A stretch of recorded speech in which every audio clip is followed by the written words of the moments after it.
Bonsoir à tous. Et à la une de l'actualité ce soir, une secousse sismique de magnitude 3,1 ressentie en début d'après-midi à Strasbourg et dans ses environs.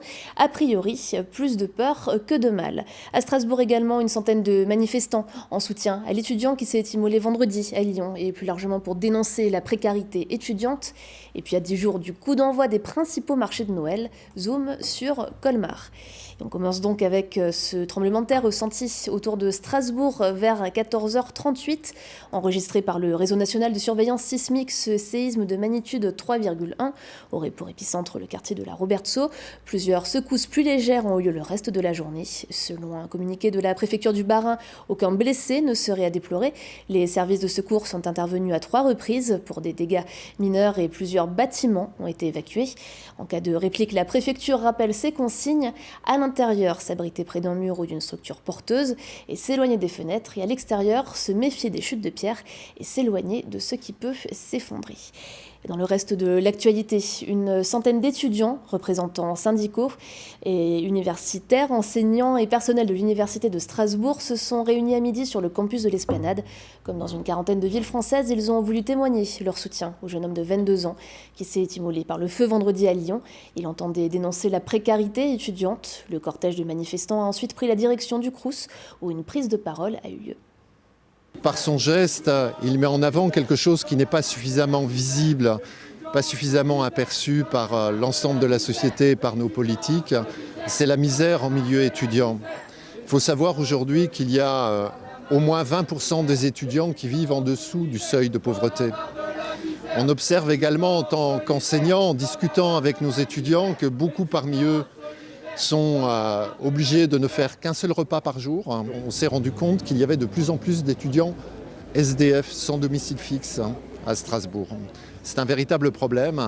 Le logement est en particulier un problème criant, alors que les loyers ne cessent d'augmenter dans les centres-villes, que les chambres universitaires sont insuffisantes. Beaucoup d'étudiants en sont réduits à trouver des solutions qui ne sont pas humainement et matériellement acceptables.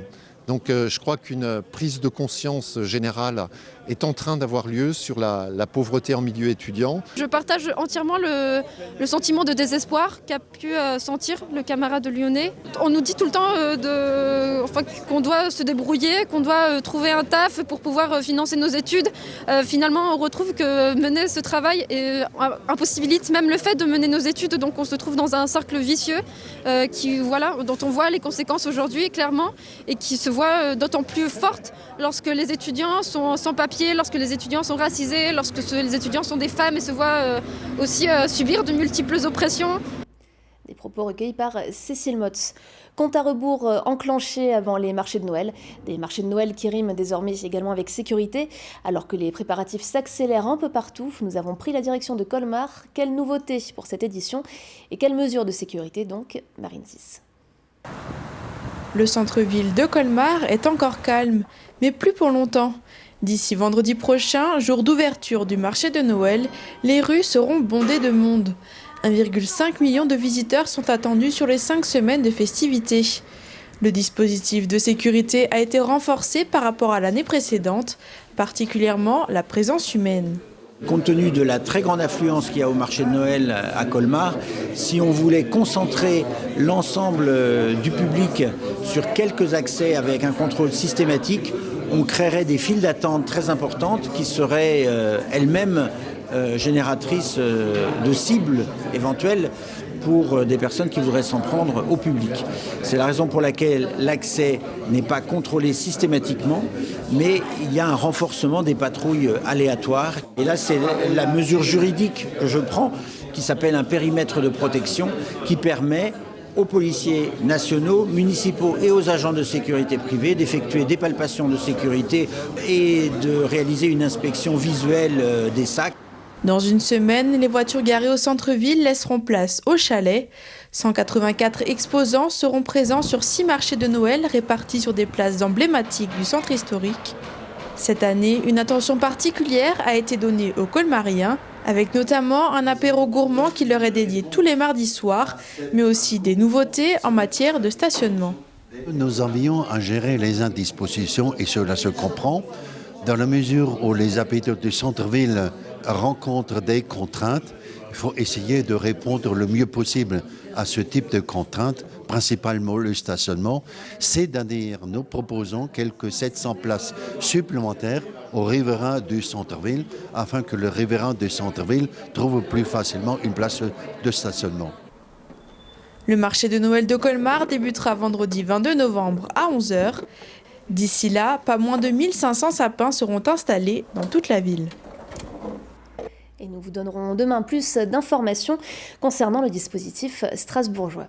La reconversion de l'écoparc rhénan arrive à sa fin. Après 4 ans de travaux, les locaux et entrepôts sortent de terre et déjà les premières entreprises ont emménagé. Retour sur un chantier qui a transformé la gigantesque raffinerie de pétrole de Reichstätt en zone d'activité économique. Camille Roland.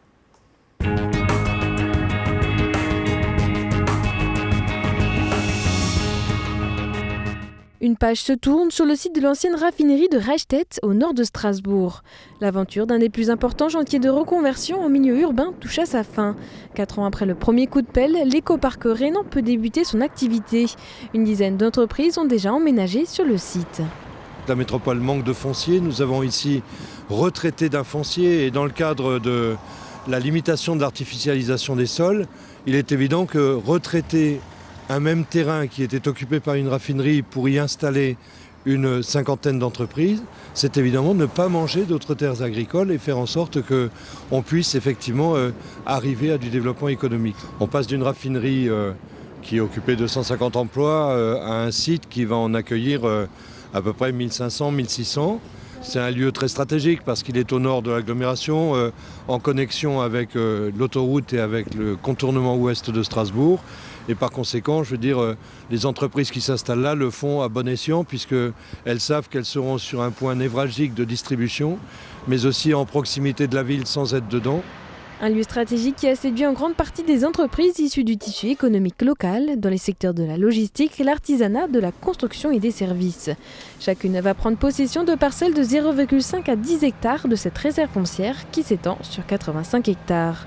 Depuis 2014, l'entreprise Brownfield, spécialisée dans la reconversion de friches industrielles, a mené un important travail de dépollution des sols et de la nappe phréatique, de désamiantage et d'aménagement, retraitant notamment l'équivalent de 5 tours Eiffel de tonnes de ferraille et créant 2,5 km de voirie.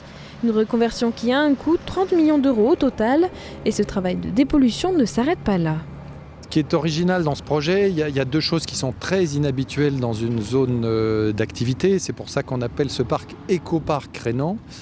Il y a d'abord de la production d'énergie sur le site, puisque, on va le voir tout à l'heure, il y a un forage géothermique exploité par la société Fonroche qui va produire de l'électricité.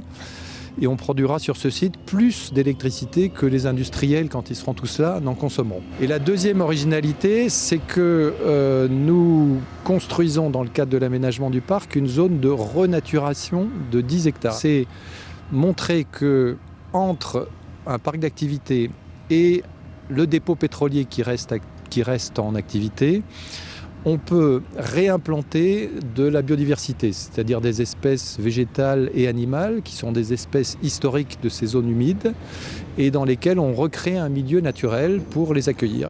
La conception de cette zone de restauration écologique va être réalisée avec l'Université de Strasbourg et le CNRS, symbole de ce nouveau site écolo-industriel. Un nichoir pour un couple de faucons pèlerins va être installé sur la cheminée, vestige historique de l'ancienne raffinerie. Une jeune start-up orinoise s'est lancée un défi, évaluer et former les sportifs amateurs et professionnels en fonction de leurs compétences et savoir-faire. Pour cela, il souhaite commercialiser une application à destination des clubs sportifs. Plus d'explications avec Camille Roland. En finir avec les statistiques dans le monde sportif. Voilà le credo de la jeune start-up alsacienne Sport Managing. Installée dans les locaux de l'incubateur Semia à Bergheim, 4 associés ont imaginé une application qui transformerait les entraînements et la formation des sportifs. À l'origine de cette idée, Arnaud, éducateur en football depuis 12 ans, a fait un constat. Le classement et les résultats ne sont pas suffisants pour faire évoluer une équipe. On avait du mal à connaître le niveau de pratique des joueurs. En fait, on se base surtout exclusivement dans le sport sur les statistiques et sur le numéraire. Et aujourd'hui, que veut dire réellement une statistique par rapport à un sportif ? Difficile de donner une réponse objective. Donc vraiment, le but, c'est de donner tous les outils nécessaires à définir de façon la plus objective possible le niveau de pratique des sportifs. Cette application sera à destination des clubs sportifs et de leurs adhérents. L'enjeu pour les clubs amateurs, fidéliser, et pour les clubs professionnels, s'assurer une sélection fiable. Sport Managing permettra de suivre l'évolution des compétences en fonction de l'âge et de la catégorie des joueurs, la présence aux entraînements et de compléter un système d'agenda commun. En fait, on crée l'atelier, donc on crée la compétence, enfin l'évaluation, et là on a tout simplement à faire passer le joueur, et on a juste à faire valider ou non valider chacun de ces passages. Et en fait, un algorithme par la suite va créer du coup un système de... Alors on ne parle pas de notation du coup, on parle d'appréciation. Donc c'est le fait de maîtriser, de fréquemment maîtriser ou en cours de maîtrise par rapport à la compétence. Chercher à faire une passe dans les pieds de son coéquipier par exemple, faire un tir bien orienté, savoir dribbler, c'est des compétences simples pour les plus jeunes, et puis plus on avance, plus les compétences vont être poussées. L'application est actuellement en phase de test auprès de 25 clubs locaux. Lauréat du réseau Entreprendre Alsace en octobre, la jeune entreprise est suivie par la région Grand Est. Prochain objectif, commercialiser l'application d'ici janvier-février 2020.